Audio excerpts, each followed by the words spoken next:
መጽሐፍ ቅዱስን ገልጣችሁ ስታነቡት እጅግ ያሳዝናል የሰማዩ ዘር ዘግይቶ የምድሩ ያሸዋው ምልክት መጣ ሰው ብስጭት ውስጥ ከገባ ሚዛኑን ይስታል ወገኖቼ ወዳጅ ምንም ቢሆን አይክድም አትበለው ስትያዝ ይከዳል ሰው የጴጥሮስ ልጅ ነው ይላል ደራሲው በዚህ ምክንያት ሰው በጣም አደገኛ የሆነ ነገር ይደርስበታል ሰው አው በጣም ክፉ ሰዎች አሉ ቀስ ብለው ገብተው አካናታችን መውረድ ማይፈልጉ ቢጫው ባዎች ረጅሙን ቅዳሴ ቁጭ ብሎ ቤት ውስጥ መከታተል እንጂ መጥቶ ቅዳሴ ማስቀደስ የትውልዱ ትልቅ ተራራ ሆኗል የዘሩባቤል ተራራ ፀሐይ የተፈጥሮ ግዴታ ወደ ኋላ ተንሸራተተ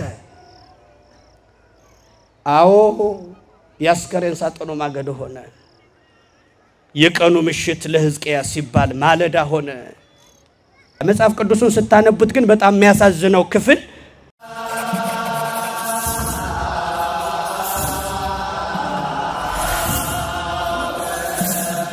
ምድርን ከተፈጥሮ ጀምሮ እስከ ፍጻሜዋ ድረስ በመዳፉ ላይ ያስቀምጦ ኤልሻዳይነቱን ያረጋገጠላት ልዑል አምላክ እግዚአብሔር ዛሬ በዚህ ምሽት በዚህ ሰዓት በዚህ ቀን በእያንዳንዳችን የህይወት ውጣውረድ ውስጥ የሚያስተላልፍልን መልእክት አለ እሱም የትምህርታችን ርዕስ ኤልሻዳይ ነኝ በእግዚአብሔር ስም ድምጻችሁን ከፍ አድርጋችሁ ድገሙት ኤልሻዳይ ነኝ በሉ ኤልሻዳይ ነኝ ማለት ያው ኤልሻዳይ ሁሉን ቻይ ማለት ነው ኤልሻዳይ ሁሉን ቻይ ነኝ ሁሉን ማድረግ ይችላልው በህይወታችን ውስጥ ያዘንበት የተከዝንበት ብዙ ጉልበት ያወጣንበት ነገር ሁሉ እንደ እግዚአብሔር ግን ቀላል ሆኖ መፍትሄ የሚያገኝበት በተለይ በሃይማኖታችን ጸንተን ስንኖር ክርስቲያን ነኝ ማለት ኢትዮጵያዊ ነኝ እንደማለት ቀላል እንዳልሆነ ክርስቲያን ነኝ ማለት ኢትዮጵያዊ ነኝ እንደማለት ቀላል እንዳልሆነ በጣም ትልቁ የክርስትና ምዕራፍ እንደሆነ ምናይበት ህይወት ነው ክርስቲያኖች ለውጥ ምን ፈልግበት ይሄ አንድ ጉባኤ በጣም ብዙ ሰው ይለውጣል ብዙ ሰው ይለውጣን ብለን ምን እናገረው እግዚአብሔርን ታሳቢ በማድረግ ነው ይገርማችኋል አንድ ሰዓት ድፍን አንድ ሰዓት ጨርሰን ልናገር እንችላለን እግዚአብሔር ግን የጨረስነውን ድፍኑን አንድን ሰዓት ላይ ተጠቀመው ይችላል አንድን ሰው ለመለወጥ እግዚአብሔር የሚጠቀመው አንዱን ቃል ብቻ ሊሆን ይችላል ረጅም ሰዓት ስንናገር ከረጅሙ ሰዓት ከብዙ የቃላት ንግግር መካከል አንዱን ምክንያት አድርጎ ምናልባት ወደ ጆሮአችን ያለፈውን ወደ ልባችን ቢያፈሰው በመማጸን ነው ክርስቲያኖች ስለዚህ ወገኖቼ አንድ ታሪክ ነግሬያችሁ ልለፍ በታሪክ ውስጥ የሚነገረው ነገር ሁሉ እያንዳንዱ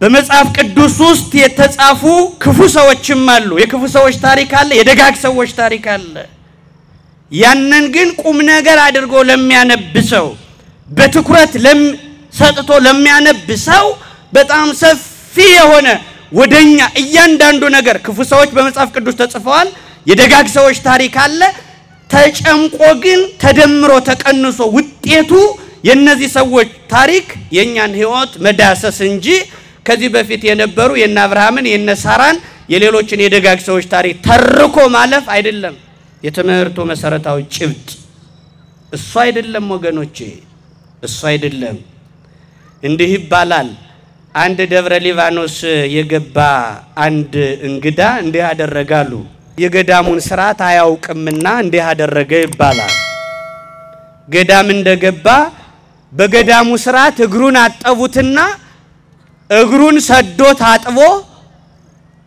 ትልቅ ቤተክርስቲያን አባት ናቸው እግሩን የሚያጥቡት ግን ያው ከተማ የመጣ ሰው ብዙም አይደነግጥም ታጠበ መታጠቡ ክፋት የለው እግሩን ታጥቦ ሲጨርስ ቦታ ሰጡትና ገዳሙ ውስጥ ባቄላ ነው እንጂ እንጀራ ምግብ የጣፈጠ ምግብ ወጥ የለም ገዳም ላይ ስለዚህ ባቄላ ሰጡት ባቄላው ደግሞ በገዳሙ ሥርዓት ሳይጠረጠር ነው የሚበላው ይሄም ሌላ የናንተን ድካም ለመቀነስ መጠርጠር ማለት ምን ማለት ነው? እየፈለፈሉ ልቡን መብላት ማለት ነው። አዎ በከተማ ቅንጦት በተለይ የጠገበ ሰው ሲበላ ለሁሉም አቃቂር እያወጣ ይበላል፣ ይመርጣል። ባቄላም ከሆነ እየሰነጠቀ ልብልቧን ልምልሟን ነው የሚበላው። ገዳም እንደገባ ረስቶታል። የገዳሙን ሥርዓት አያውቀውም። ስለዚህ ምን ያደርጋል ይህ ሰው? ገዳሙ ገብቶ እግሩን ሰዶ ታጠበን ከታጠበ በኋላ ለምን እየጠረጠር ትበላለህ ብዬ ብነግረው እንግዳ ነውና ይደነግጣል፣ ከገዳሙም ይወጣል። ህይወቱም መለወጥ ሲቻል እንደው በዛው ጠፍቶ ይቀራል። ስለዚህ ምን ላድርጋሉ? የለም ከሱ ይልቅ እኔ መብለጥ መሻል አለብኝ። እሱን በወቅሰው ከሚደነግጥ እንግዳ ከማሳቅቅ ከገዳሙ ባሉት ልቅጣዋሉና ምን አደረጉ መሰላችሁ? ከገዳሙ ሥርዓቱን የሚያውቅ አንድ አባት ጠሩና ና እንግዲህ አንድ ሥርዓት ማያውቅ እንግዳ መጥቷል። እሱ ባቄላም ስንሰጠው እየጠረጠረ እየበላ ነው። እንዳንቀጣው ተው እንዳንለው ደንግጦ እንዳይወጣ እንግዳ ማባረር እንዳይሆን ተጨንቄ ነው። ናና አንተ ከሱ አጠገብ ሆነ ቁጭ ትላለህ፣ ባቄላ ሰጣሃለው። ያን ባቄላ ግን ስትበላ እየጠረጠርክ ነው እንጂ ድሮ እንደምታውቀው በገዳሙ ሥርዓት እንዳትበላሉት። እዚህ በኋላ ተመክሮ መጣና መብላት ሲጀምር እየጠረጠረ ከድሮ ውጪ ከገዳሙ ሥርዓት ውጪ መብላት ጀመረ። ልክ እነዚህ አባት ነግረውታልና በጥፊ ሞለጩት። በጥፊ ሲያጠልሙት ያው በትሩ ያውቋውቆ ነው። ታውቃላችሁ አይደል? ያውቋውቆ በትር እነዚህ ረዳትና ሹፌር ያውቋውቆ ይመታታሉ። ተመካክረው ትርፍ ይጭኑና ትራፊክ ሲይዛቸው ምን ያደርጋሉ? ሹፌሩ ሩጦ ይስተዋል። ሲስተው ግን የእውነቱን ሊያገኘው ሊያጨማድደው ይችላል። ያውቋውቆ በትር ትባላለች። ቅዱስ ጳውሎስም ጴጥሮስን ባንድ ወቅት ያውቋውቆ መጥቶታል። ግን ጠንከር ያለ እጅ ጠንካራ እጅ ስለነበር ያውቀው ወደ ቀደመ ሥራ ተመለስ። ለምን እንዲያደርክ ብሎ ጳውሎስ ደንግጧል፣ ማለት ጴጥሮስ ደንግጧል። የማስተማር ፈሊጥ ነው። ጳውሎስ ጴጥሮስን ሲመታው አብዶም አይደለም ክዶም አይደለም፣ ግን የማስተማር ጥበብ ስለሚያስፈልግ ነው። ትልቆቹ ሐዋርያት ጴጥሮስና ዮሐንስ ተደብድበው ከወደቁበት ላይ ኃጢአት የደበደበውን ብዙ ሺህ ሕዝብ ወደ ኃጢአት የመለሰ በጥበብ ነው ጳውሎስ። ያውቋውቆ ጴጥሮስን መጥቶ አያችሁ፣ ኃጢአተኞች በኃጢአት የወደቁ ሕዝቦች እንዲድኑ ጴጥሮስ ያውቋውቆም ቢሆን በጥፊ ተመቷል። ያውቋውቆም ቢሆን ጴጥሮስ በትር ደርሶበታል። ያውቋውቆ እና ታውቁታላችሁ እናንተ ዓለም ውስጥ ስለምትኖሩ ረዳትና ሾፌሩ እንዲያደርጋሉ። ልክ ይሄ ገዳም አባት ዓላማው እንግዳውን ማስተማር ነው። የግድ ያን ሥርዓት ያን እርምጃ ያን እንቅስቃሴ ተጠቅሞ መሄድ ብቻውን በቂ አይደለም። ክርስቲያኖች ዋጋ መክፈል ጥበብ መጠቀም የግድ ነው። ያን ማለፍ ለምን የነፍስ አድን ጉዳይ ስለሆነ ታውቃላችሁ። በዓለም ላይ ደጉ ሕግ የሚባለው የትራፊክ ሕግ ነው። በዓለም ላይ ደጉ ሕግ የትራፊክ ሕግ የሚሆነው ለምንድን ነው ካላችሁ ሰውየው አደጋ ከመድረሱ በፊት ማስጠንቀቂያ ቀይ ያበራል። ነገር ግን ከኋላ እነዚህ ተምዘግዝገው የሚመጡ በውስጣቸው ነፍሰ ጡር የተሸከሙ ነፍስ አድን የሆኑ መኪኖች እና አምቡላንስ ያደጋ ጊዜ መኪኖች ግን ሕግ አይጠብቁን። ቀይ እንደበራም ይምዘገዘጋሉ። ክርስቲያኖች አያችሁ፣ ቀይ በርቶም ያልፋሉ። ለምን? ውስጥ የተሸከሙት መዳን ስለሚያስፈልገው ሩጫ ስለሚያስፈልገው የግድ የበራውን ላይ ጠብቁ ይችላሉ። ያን ላይ ጠብቁ ይችላሉ። ከዛ በፊት ያለው መከባበር ሊጠፋ ይችላል። ምን ለማድረግ? ህዝብ ለማዳን ከሆነ ክርስቲያኖች ህዝብን ለማዳን ከሆነ ከዛ በፊት የነበረው ነገር ሁሉ ይለወጣል። ክርስቲያኖች እና ይሄ ገዳም አምጣ በጥፊ ሲለው ምን አለ?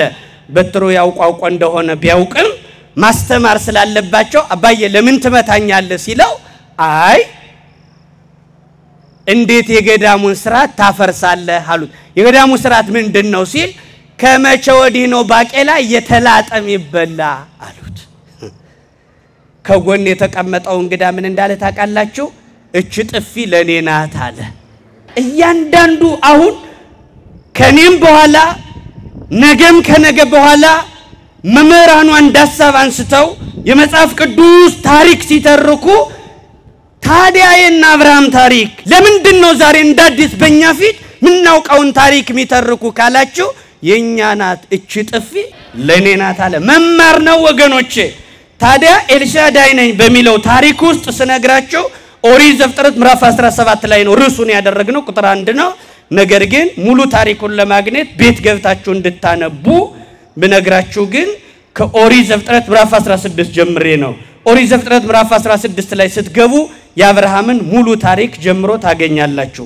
አብርሃም ሳራ የምትባለዋን ደግ ሴት አግብቶ መኖር ሲጀምር እግዚአብሔር ለአብርሃም አንድ ተስፋ ነግሮታል።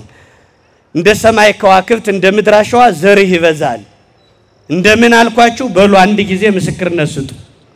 እንደ ሰማይ ከዋክብትና እንደ ምድር አሸዋ ምንህ ይበዛል? ዘርህ ይበዛል ብሎ እግዚአብሔር በጠራራው ሌሊት ለአብርሃም አናገረው። ይህን ቃል ካናገረው በኋላ አብርሃም ዘሬ ምድርን ያለብሳታል፣ እንደ ሰማይ ከዋክብት እንደ ምድር አሸዋ ምድርን መሙላት ሚችል እግዚአብሔር በቃሉ መታበል የሌለበት ማያደርገውን የማይናገር የተናገረውን ማያስቀር ልዑል አምላክ ነግሮኛን ብሎ ተስፋ ተሸክሞ የአብርሃም ዘር የአብርሃም ጉልበት ከምድር ከዋክብት ከሰማይ ከዋክብት ከምድር አሸዋ እንደሚበዛ ይህንን አውቆ አብርሃም ተቀምጦ ሳራን አግብቶ ሲኖር ግን ቢባል ሳራ አልወልዳለች። አብርሃም ይህን ተስፋ ስንት ዓመት ጠበቀው መሰላችሁ? 10 ዓመት ልጅ ትወልዳለህ። ያውም ሰማይን ጠቅሶ ምድርን ጠቅሶ ከዋክብትን ጠቅሶ አሸዋን ጠቅሶ ከተናገረ በኋላ ሚስት አግብቶ ቢባል ሳራ አልወልዳለች። አብርሃም ባለበት እንደጸና ሳራ ግን ምን አለች? አብርሃምን አንድ ቀን ላማክረው አለች። አብርሃም አለች። አቤት አለ። እንደ ሰማይ ከዋክብት እንደ ምድር አሸዋ ትበዛላችሁ ተብለን ነበር። ባዩ እግዚአብሔር ዘገየ። የኔ እድሜ ስቆጥረው 76 ዓመት ሞላው፣ ያንተም እድሜ 86 ዓመት ሆነው። የአብርሃም እድሜ ስንት ዓመት?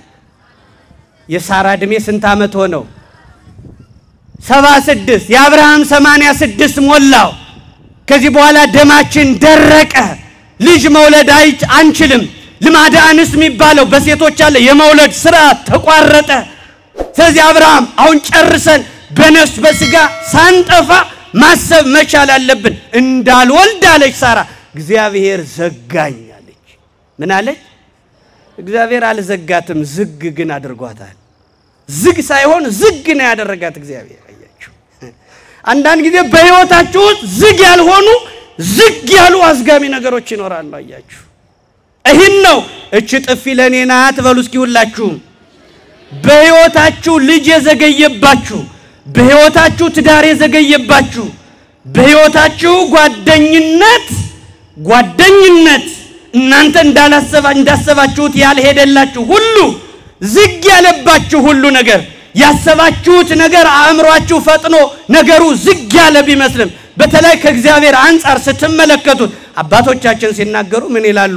እግዚአብሔር ዘግይቶ ቢነሳም ሳይመሽ ይደርሳል። እስኪ በሉ እግዚአብሔር ዘግይቶ ቢነሳም በሉ ሳይመሽ ይደርሳል። ሳይመሽ ይደርሳል። ዘግይቶ መነሳት ማለት ምን ማለት ነው? እድሜያችን እስኪያልቅ ድረስ ሊዘገይ ይችላል። እግዚአብሔር ሊዘገይ እንጂ ላይዘጋን ግን ይችላል። መድኃኔዓለም ዝጋለ የሚባለውን ነገር እግዚአብሔር ዝግ አደረገኝ የሚለው ዘጋኝ አለች ሳራ። እግዚአብሔር እንዳልወልድ ዘጋኝ አለች። በኋላ እኮ ወልዳለች። አሁን በዚህ እኮ ነው የምታውቁት። እግዚአብሔር ዝግ አለችው፣ ዝግ ብላ ተረጎመችው። በህይወታቸው ውስጥ ጊዜም ይጠብቋሉ።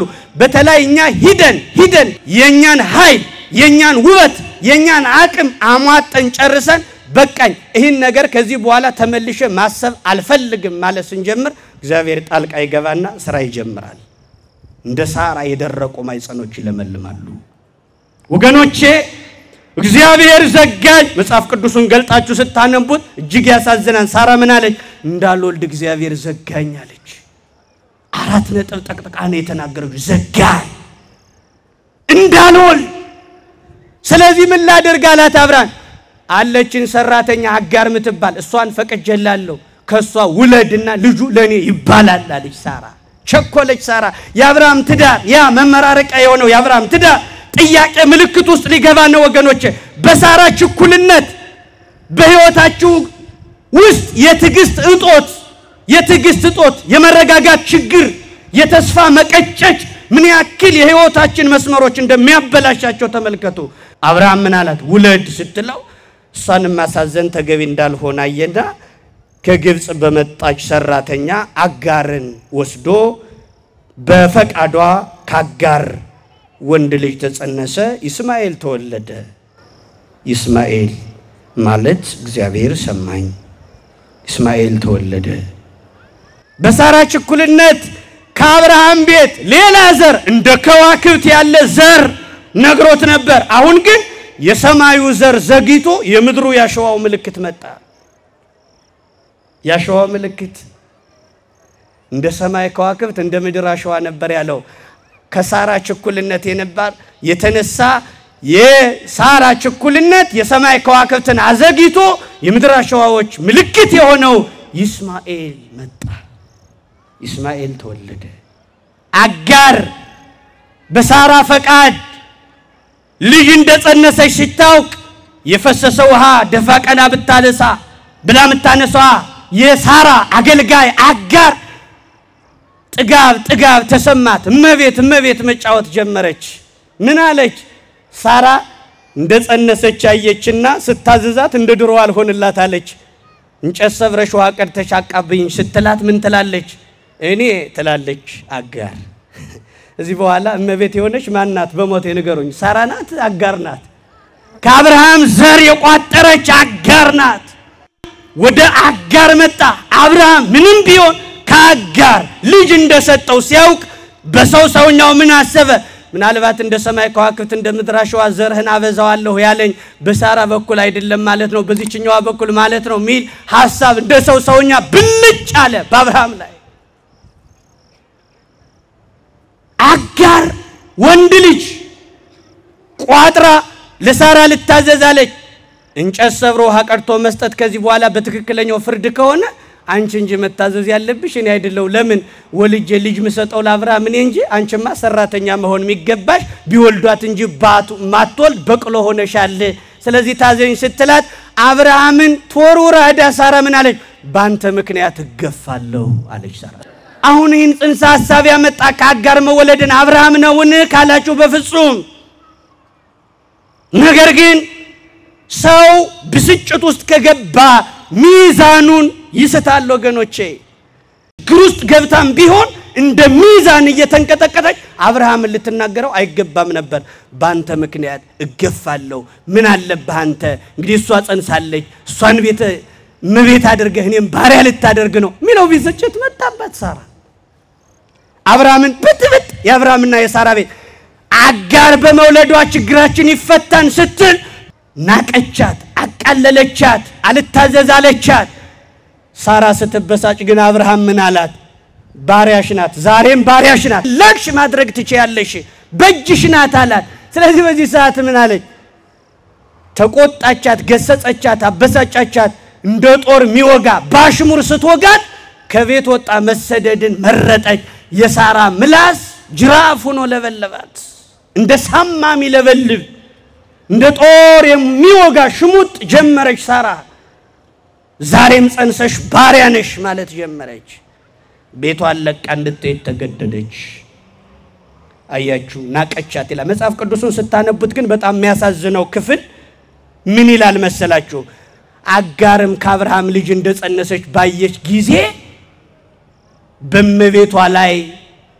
ኮበለለች ሳራ ናቀቻት ይላል ናቀቻት ወርቅ ላበደረ ጠጠር በችኩልነቷ ትግስት በማጣቷ ትዳሯን አሳልፋ የሰጠች ሳራ ችግር ውስጥ ገባች ወገኖቼ ችግር ውስጥ ገባች ማን ሳራ አብርሃም እንደው ከሁሉም ሳትሆን ቀረች ወገኖቼ ከሁሉም ሳትቀን ቀረች ወይ ከአጋር አልሆነች ወይ ከአብርሃም አልሆነች ወይ ልጁ በአጋር ምክንያት ተወልዶ ልጅ አላቀፈች መካከል ላይ የሌሊት ወፍ ሆነች ሳራ ምን ሆነች ወገኖቼ እንደ ሌሊት ወፍ ወይ ከአጋር ወይ ከልጁ ወይ ከአብርሃም ሳትሆን ቀረች ሳራ የሌሊት ወፍ ሆነች ሳራ ትልቅ አዘን ውስጥ ገባች ትልቅ አዘን ውስጥ አጋር መጀመሪያ ለስላሳ ብትሆንም አሁን ግን መካድ ጀመረች ልጅ ቋጥራለች አዎ ምን ይላል ወዳጅ ምንም ቢሆን አይክድም አትበለው ስትያዝ ይከዳል ሰው የጴጥሮስ ልጅ ነው ይላል ደራሲው ጴጥሮስ ከነቀያፋ ምድጃ ሆኖ ክርስቶስ ሲያዝ ሰውየውን አላውቀውም ብሏል ሰው የጴጥሮስ ልጅ ነው መከራው ስንገባ ይክዳል መልክ ሲጠወልግ ይለወጣል ሰው ጠባቂ እንጂ ቋሚ አይደለም ቋሚ ወዳጅ እግዚአብሔር ብቻ ነው እግዚአብሔርን እንደ ሳራ በችኩልነት ከማጣት መድኃኔዓለም ይሰውረን አባረረቻት ወጣ ሄደች አሁን ሳራ ግን ምን ማለት የአጋር ሙከራ ትዳሯን መፈንቀል ነበር ሳራን እንደ ባሪያ እሷን እንደ መቤት ማድረግ ነበር ለካ ምትወጣ ሳራ ናት ሳራ ግን በዚህ ምክንያት ሰው በጣም አደገኛ የሆነ ነገር ይደርስበታል ሰው ምናልባት በተተናኮለኝ ሲል ሰውየው አይ የለም ከዚህ በኋላ እንዲያውም በሰውና በእባብ መካከል ያለው የጥላቻ ገመድ ይበጠሳል ሰላም እንሆናለን አትፍራ መሻገር ፈልጋለሁ ሲለው ከዚህ በኋላ እግርን እባቢነ ካዋን ተብሎ አይታሰብም ሲለው ለዘላለም በታሪክ ለውጥ ለማድረግ እባብ እንደማይነድፈው ቃል እንደገባለት አወቀና ሰውየው በልብሱ ጠምጥሞ በራሱ ላይ አድርጎ ይሄን እባብ ማሻገር ጀመረ እባቡም ጠባዩን አሳምሮ ሽክፍ ብሎ ወንዙን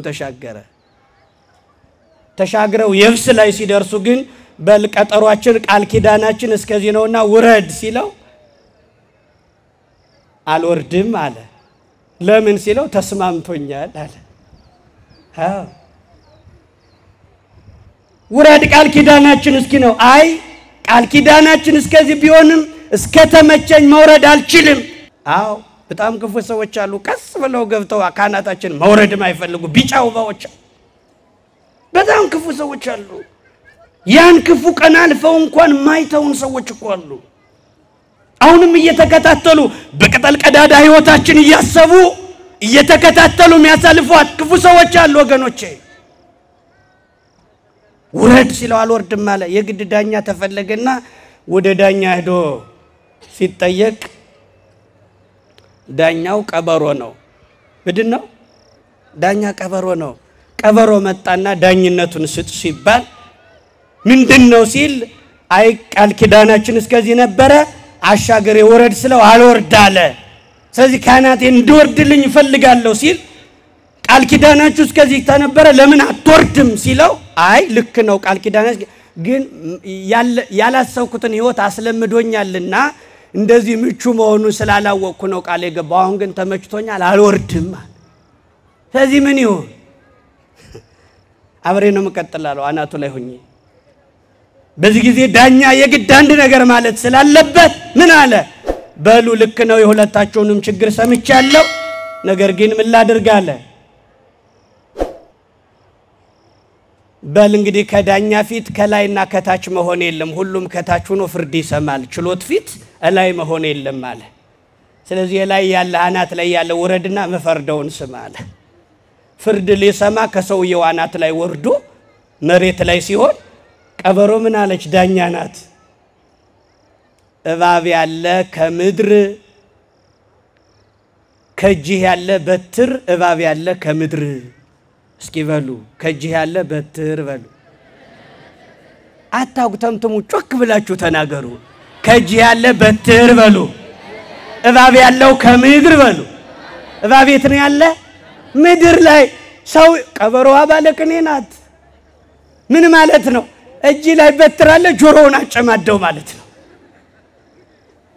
ከጅ ያለ በትር እባብ ያለ ከምድር ስትል ገባትና ቅኔው ገባውና ሰውየው እኔ እባብ ጆሮውን አለው ተመስገን እንደዚህ አይነት ዳኞችን ምድሪቱን ያለብስልን አያችሁ ላያችን ላይ ያሉ ነገሮች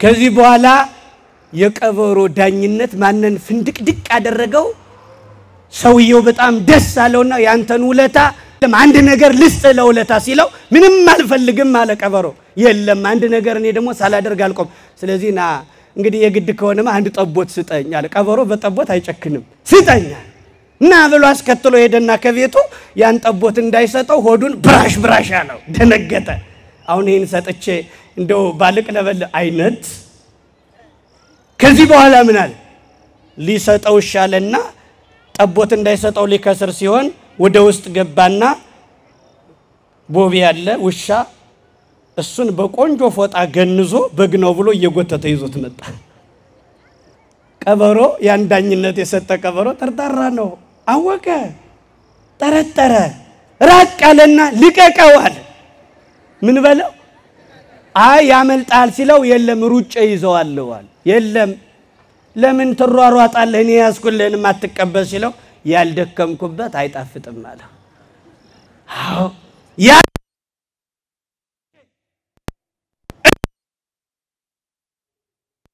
ደከመን ካገኘነው 100 ብር ይልቅ ጥረን ግረን ካገኘነው ጥቃቅን ሳንቲም ይልቅ መንገድ ላይ ያገኘውን በሽም ይቆጠር ብር በደቂቃዎች የማጥፋት ስልት አለን ለምን ያልደከምንበት አይጣፍጥም ደክሜ ካልሆነ አለው ከዚህ በኋላ እንዲያም ከሆነ ብሎ ያዝቡች እንዳትለቅ ብሎ አስጠንቅቆ በቋንቋው ለቀቀው ሰውየው ሊዝ ያም ሰው ሊያመልጥ ውሻ ሊዝ ያ ሊያመልጥ ሲሮጡ ተራራ ላይ ወጣና ሰውየው ካሸነፈ በኋላ ውሻው ታች ላይ ቀርቷል ሲመለከት ምን አለ ለሰው ሞታነሰው ምን አልኳችሁ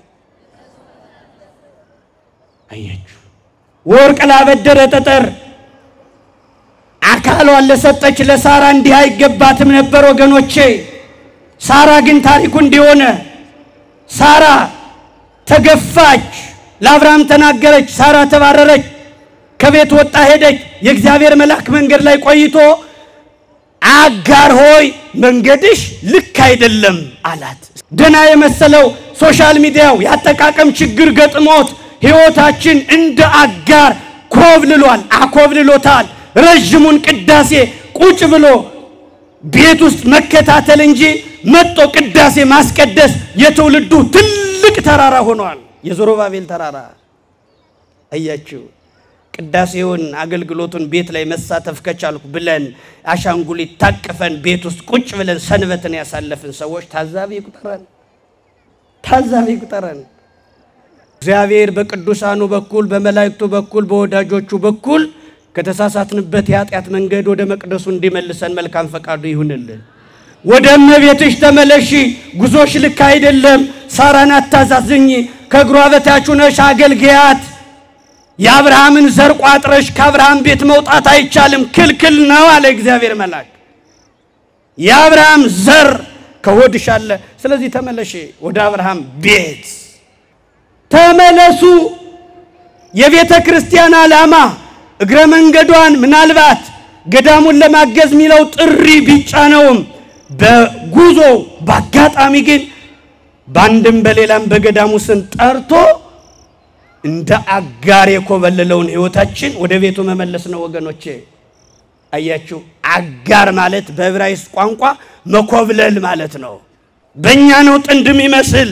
በዕብራይስጥ መኮብለል ነው ብዙ ወጣት ከቤተ ክርስቲያን ስራ ጠባቂ መልአኩ እንኳን ልክ አይደለም ሚለውን ማድመጥ ያልቻልንበት ወገኖቼ ተመለሱ ይላል እግዚአብሔር መልአክ ተመለሱ አብርሃም የ100 ዓመት ሽማግሌ ሲሆን ሳራ 90 ዓመት ሲሞላት ከዚህ በኋላ ሴት ሳራ አትወልድም ብለው ሰዎች ማውራት ሲጀምሩ ነገር ግን እግዚአብሔር በአብርሃም ፊት ተገለጠና ወደፊት በሚያመጣው ኤልሻዳይ ነኝ አለውና ቀጥሎ ሁለተኛ እንደ ያለው አሁን መጀመሪያ እኔ ኤልሻዳይ ነኝ በሉ ሁላችሁም በሉ ቀጥሉና በፊቴ ተመላለስ በሉ ቀጥሉና ፍጹም ሁን በሉ ቃል ኪዳኔን ካንተ ጋር አደርጋለሁ በሉ አያችሁ መጀመሪያ ኤልሻዳይ ነኝ አለው በፊቴ ተመላለስ አለው ፍጹም ሆናለው ቃል ኪዳኔን ካንተ ጋር አደርጋለሁ አለ ከዚህ በኋላ ሊነግረው ነው ምን አለው ልጅ ትወልዳለህ ከሳራ አለው ከሳራ ነገስታት ይወጣሉ አለው እንዳይጠራጠር ኤልሻዳይ ነኝ ብሎታል ፍጹም ሁን ብሎታል እንዳትጠራጠር ማለት ነው ኤልሻዳይ ነኝ ማለት እኔ ሁሉን እችላለሁ አርጅቻለሁ እንዳትል ማለት ነው አው አብርሃም አሁን ምን ብሏል ኦሪት ዘፍጥረት ምዕራፍ 17 ላይ ስታዩት አብርሃም እኔ ኤልሻዳይ ነው ኤልሻዳይ ነኝ በፊት የተመላለስ ፍጹም ሁን ቃል ኪዳኔ ካንተ ጋር አደርጋለሁ ካለ በኋላ ልጅ እንደሚወልድ ሲነግረው አብርሃም ምን አለ ኦሪት ዘፍጥረት ምዕራፍ 17 ላይ ታሪክ ሰማና ሳራ እንደምትወልድ ሲነግረው አብርሃም በግንባሩ ተደፍቶ ሳቀ እየሰገደ ሳቀ እስኪ እየሰገደ ሳቀ በሉ አሁን ሳቅና ስግደት ካንድ ላይ ይሄዳል አብርሃም እየሰገደ ሳቀ የ100 ዓመት አረጋዊ ልጅ ወልዳል እንዴ አለ ይህን እንዳይል ነበር ኤልሻዳይ ነኝ ሚል ማስጠንቀቂያ የተሰጠው ሁሉን ቻይ ነው የ100 ዓመቱን ሽማግሌ የ90 ዓመቷን አሮጊት አዲስ አድርጎ አያችሁ ኦሪት ዘፍጥረት ምዕራፍ 18ን ስታነቡት ደግሞ ስላሴ በአብርሃም ቤት ተገለጡና አመ ከመዮም እገብ ሀቤከ ወተወልድ ለከ ሳራ ወልደ የዛሬ ዓመት እንደዛሬው እመጣለሁ ሳራ ወንድ ልጅ ታቅፋለች ትወልዳለች ሲለው በፈንታዋ ደግሞ ሳራ ወደ ጓዳው ገብታ ሳቀች የባልና ሚስቱን ሳቅ ሰብስቦ ልጅ አድርጎ አቆመው ልል ብላችሁ እግዚአብሔርን አመስግኑት ወገኖቼ ሳቃችን ሰብስቦ ልጅ አድርጎ የሚያቆም እውነትም ኤልሻዳይ ነው እግዚአብሔር ሳቃችን ሰብስቦ ልጅ አድርጎ ያቆማል በመጽሐፈ በትንቢተ ኢሳይያስ ምዕራፍ 38ን ስታነቡ ሕዝቅያስ የተባለው ነብይ ታመመ እድሜው በምድር ላይ የተሰጠው እድሜ ያለቀና ሊሞት ሲል ኢሳይያስ ተላከና ትሞታለህ እንጂ አትተርፍምና ከወጣበት አልጋ አትወርድምና ቤትን አስተካክል ብሎ ሲነግረው ወደ ግርግዳው ዙሮ አለቀሰ ጸሎቱ ምንድነው እድሜ ጨምርልኝ ሚል ነው ሲያለቅስ እንባውን ግርግዳውን ሲያርሰው የሕዝቅያስ እንባ ኢሳይያስ ተመልሶ መጣና እግዚአብሔር ላከው እድሜ ጨምሬዋለሁ 15 ዓመት አለ 15 ዓመት ተጨምሯል አለ ኢሳይያስ ለንጉሱ መጥቶ ምን አለ ንጉሱ እንደው እንደሚጨምረኝ ማስረጃ ምልክቱ ምንድነው ሲለው በልጥላ ወደፊት ይሄድልህ ወደ ኋላ ይቅደብ ይዘግይልህ አለው ጥላ 3 ሰዓት ወደፊት ከሚቀድም ካለበት የፀሐይ ተፈጥሮ ወደ ኋላ ከሚመለስ የትኛው ይሻላል ምረጥ ሲለው ኢሳይያስ ንጉሱ ምን አለ ወደፊትማ መሄድ ከባድ አይደለም ወደ ኋላ ይመለስ እስኪ ወደ ኋላ ይመለስ በሉ ወደ ኋላ ይመለስ አለ ንጉሱ ለምን አዎ ወደፊትማኛ ከዘገየን ወደፊት መሄዱ አይቀርም ሰዓቱ ወደ ኋላ ግን አይመለስም ታምር አይደለም አለ ንጉሱ ወደ ኋላ ይመለስ እኛ ከዘገየን በህይወታችን የግድ ፀሐይ አትቆምም ሰው ቆሞ ፀሐይ አትጠብቅም ደቂቃዎች ይምዘገዘጋሉ ስለዚህ 3 ሰዓትም ይሁን የትኛውንም ሰዓት እኔ ታምር ምለው ወደፊት ሲቀድም ሳይሆን ወደ ኋላ ይመለስ ወደ ኋላ ከተመለሰ ምልክቱን አምነዋለሁ አለ ፀሐይ ወደ ኋላዋ ትመለሳለች አለ እግዚአብሔር መሽቶ 10 ሰዓት ሆኖ የነበረው ሰዓት በዚህ ሰው እድሜ ምክንያት በጠየቀው ጥያቄ ምክንያት ፀሐይ ወደ ኋላ ተመለሰችና የኖረውን እድሜ ከእንደገና አደሰችውና ምሽት የነበረው የሕዝቅያስ ምሽት ማለዳ ሆነ እስኪ ያመስግኑት እግዚአብሔር ይላችሁ ወገኖቼ ህይወታችን ማለዳ የሚያደርገው እግዚአብሔር ትሞታለ ተብሎ ነበር ያስከሬን ሳጥኑ የእሳት ማገዶ አደረገው እግዚአብሔር አያችሁ የእሳት ማጥኑ ማገዶ ሆኖ አስከሬኑ ተቀስቅሶ ወደ ኋላ ተመልሶ ሕዝቅያስ ፀሐይ የተፈጥሮ ግዴታ ወደ ኋላ ተንሸራተተ አዎ ያስከሬን ሳጥኑ ማገዶ ሆነ የቀኑ ምሽት ለሕዝቅያስ ሲባል ማለዳ ሆነ አሁን የአብርሃም ህይወት እንደ ሕዝቅያስ እድሜ ማለዳ ሆነ 100 ዓመት ሆነኝ እያለ ኤልሻዳይነቱን ያስረሳው አሮጌነት ሽምግልና የተጫጫነው ያ ክፉ ጠባይ ወደ ኋላ ተመልሶ የ100 ዓመቱ የአብርሃም እድሜ እንደ ሕዝቅያስ እድሜ ማለዳ አደረገው እግዚአብሔር ወደ ማለዳነት ተብለ ሕይወትን ማለዳ ያደርጋል እግዚአብሔር ኤልሻዳይ ነው በሕይወትሽ መሸ ያልሽው ቢመሽ ቢመሽ ቢመሽ ቢመሽ እንደ ሳራ አይመሽም ቢዘገይ ቢዘገይ ቢዘገይ እንደ ሳራ እንደ አብርሃም 100 ዓመት አይሆንም ወደ ኋላ ተንሸራቶ ምሽቱ በሕይወታችን ውስጥ ማለዳ ሆነ ሳጥኑ ማገዶ ሆነ አብርሃም አሮጌ ነው ሳራ አሮጊት ናት መቃብራቸውን እየተጠባበቁ የልጅ ልደት ሊያከብሩ ጉድ ማለት ጀመሩ ለምን ሕይወትን ማለዳ የሚያደርገው ኤልሻዳይ እኔ ነኝ ብሏልና ያስከሬን ሳጥን ለመግዛት የሚቸኩሉት አብርሃምና ሳራ የልጅ ልብስ ለመግዛት ከተማውን ሞሉት እግዚአብሔር ሕይወትን ማለዳ ያደርጋል በኢያሱ ጊዜ የፀሐይን ተፈጥሮ አዘግይቶ ቱን ማለዳ ያደረገው የሕዝቅያስ አምላክ የኛ አምላክ ነው የጣዖት ሕግ ያፈረሰ ሕዝቅያስ ሽልማቱ ምሽቱን ማለዳ ያደረገው ወገኖቼ በእግዚአብሔር ቤት መኖር ሕይወት ማለዳ ይሆናል ከዚህ በኋላ እግዚአብሔር ለአብርሃምና ለሳራ ልጅ ሰጠና ሳራን ልጅ አገኘች ታሪክ ተለወጠ ደረቁን የሳራ ማይጸና ለመለመው በሕይወታችን በጣም ብዙ የደረቁ ነገሮች አሉ ኤልሻዳይነቱ የሚያስፈልጋቸው ወገኖቼ የአብርሃም ዕድሜ ተቀድሶ ታሪክ ተለውጦ ምሽቱ ማለዳ ሆኖ ሞት በሕይወት ተስተካክሎ ሌላ ታሪክ ውስጥ ገቡ ሌላ ታሪክ ሆነ አሁን ሳራ ሌላ ሴት ናት ምን በችኩልነቷ ደርባ ኢስማኤልን ብትሸከም ይስሐቅ ግን አልዘገየም ለዚህ ነው በመጀመሪያው በመግቢያ ምን ብያችኋለሁ እግዚአብሔር ዘግይቶ ቢነሳም ሳይመሽ ይደርሳል የኛን ጉልበት የኛን አቅም አሟጠለስኩ እስክንሰጠው ድረስ ይዘገያል እግዚአብሔር ባይዘገይም የኛ ችኩልነት የዘገየ ያስመስለዋል ወገኖቼ ከዚህ በኋላ ይስሐቅ ሲለወጥ የልጅ መምጣት ስማቸው ተለወጠ ሶራ ነበር ምትባር ሳራ በላታለው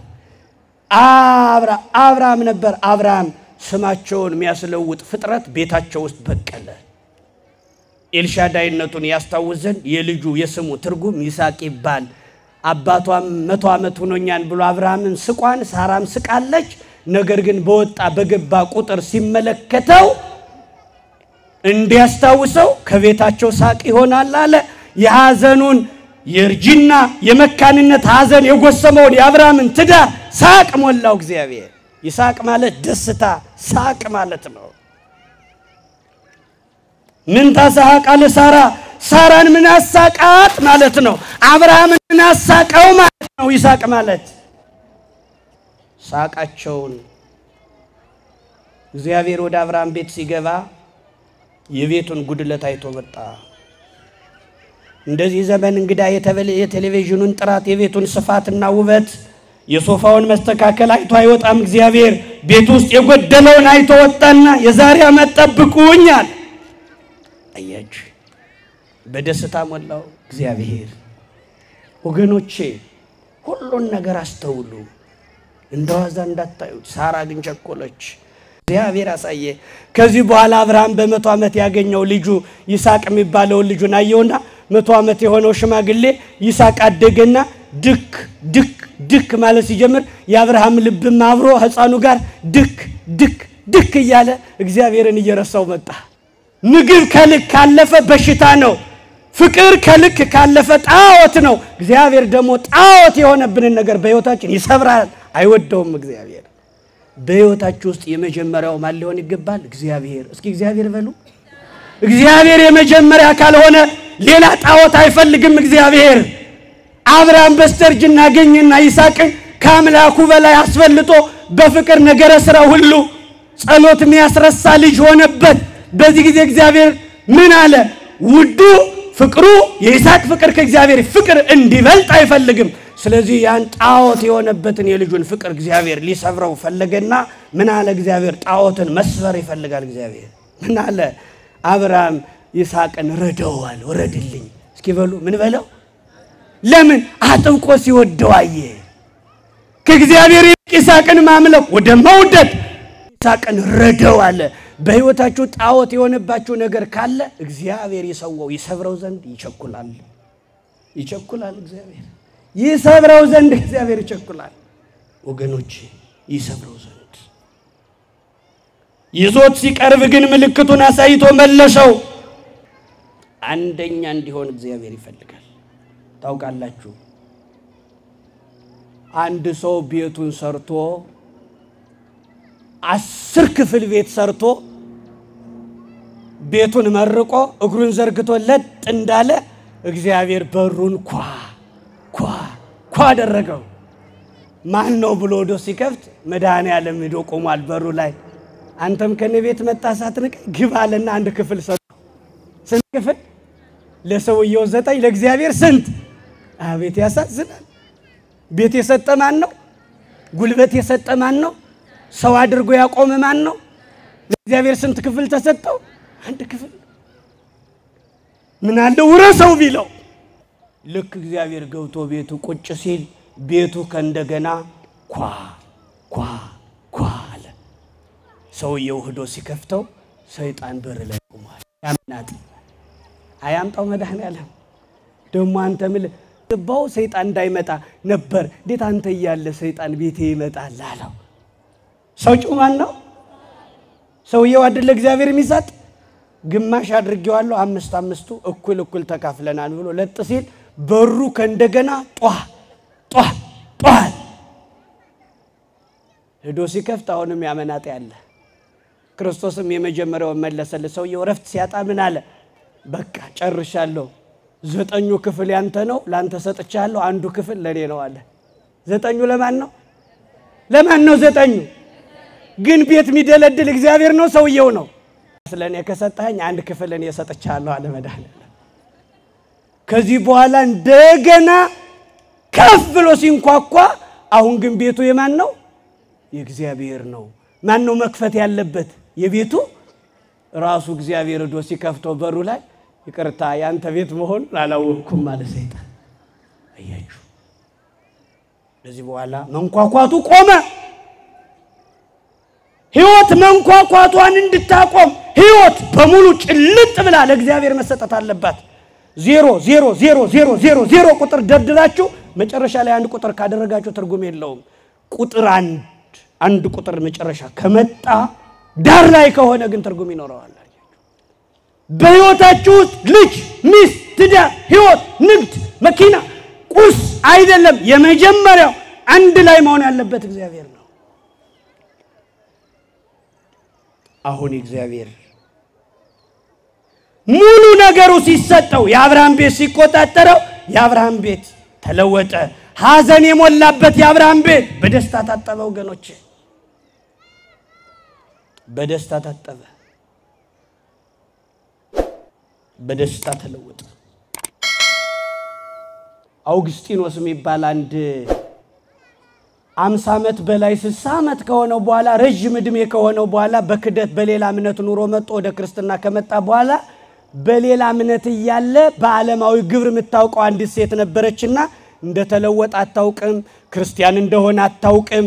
መጨረሻ ግን ክርስቲያን ሆኖ ተለውጦ ንስሐ ገብቶ ተኩነስንሶ ሲመላለስ አየችና ያው የድሮ ነው ብላ የሮጠች ለዓለማዊ ግብር ነው የፈለገች። ስትከተለው ይሮጣል፣ ስትከተለው ይሸሻል፣ ይሮጣል።